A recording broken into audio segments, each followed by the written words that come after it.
दुर्ग दुर्गेश श्रीमान रायगड. रायगड हा नुसता गड नसून अनेक मराठ्यांच्या बलिदानाची शौर्य कथा आहे. राजा कसा असावा हे जगाला दाखवून देणाऱ्या शौर्यशाली राजाची गाथा आहे. चला तर मग आज आपण हा श्रीमान रायगड किल्ला पाहूयात आपल्या ड्रोनच्या नजरेतून.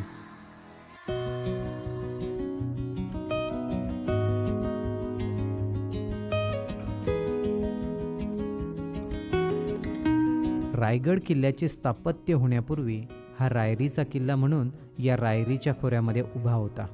यादवांच्या काळापासून हा गड चंद्रराव मोरे यांच्याकडे होता.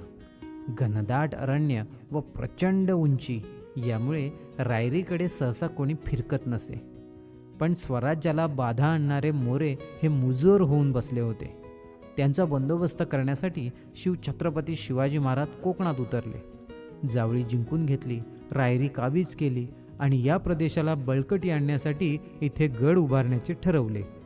किल्ला म्हणून नावापुरता उभा असणाऱ्या या रायरीची पाहणी करताना महाराजांना हा गड खूपच आवडला होता. गडाविषयी महाराज आपल्या सवंगड्यांना सहज बोलून गेले होते. गड बहुत चकोट, चौतर्फा गडाचे कडे तासिल्याप्रमाणे 1.5 गाव उंच, पर्जन्यकाळी कड्यावर गवत देखील उगवत नाही आणि शिवाय कड्याचा ताशीव धोंडा एकच. दौलताबाद पृथ्वीवरील सर्वात बुलंद गड खरा, पण तोही उंचीने थोटका. दौलताबादेपेक्षा रायरी 10 गुणी उंच. तख्तास जागा हाच गड करावा. महाराजांची ही वाक्य गडाविषयी बरंच काही सांगून जातात.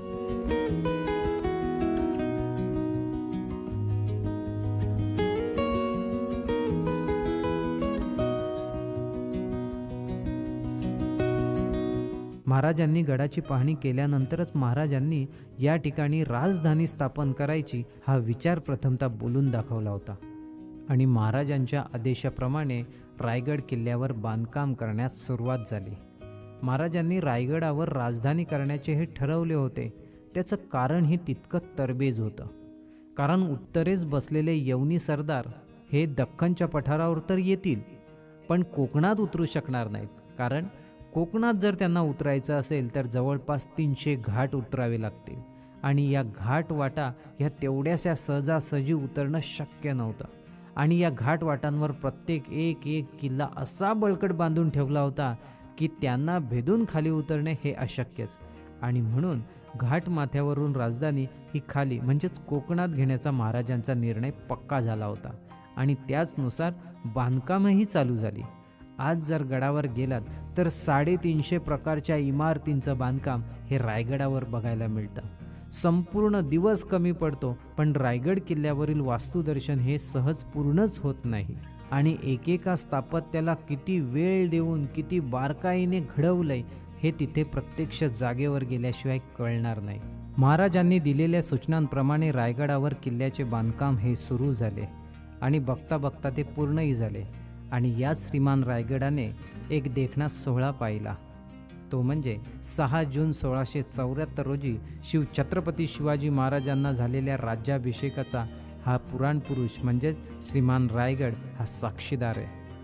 हा गड जेवढा दिसायला बलाढ्य तेवढाच तो कार्यकर्तृत्वाने मोठाही आहे.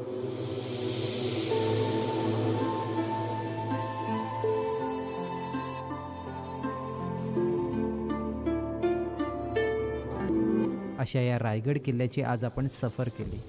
हे ड्रोन शॉट तुम्हाला कसे वाटले हे मला कमेंट करून जरूर कळवा. आत्ता आपण या व्हिडिओचा करूयात एंड.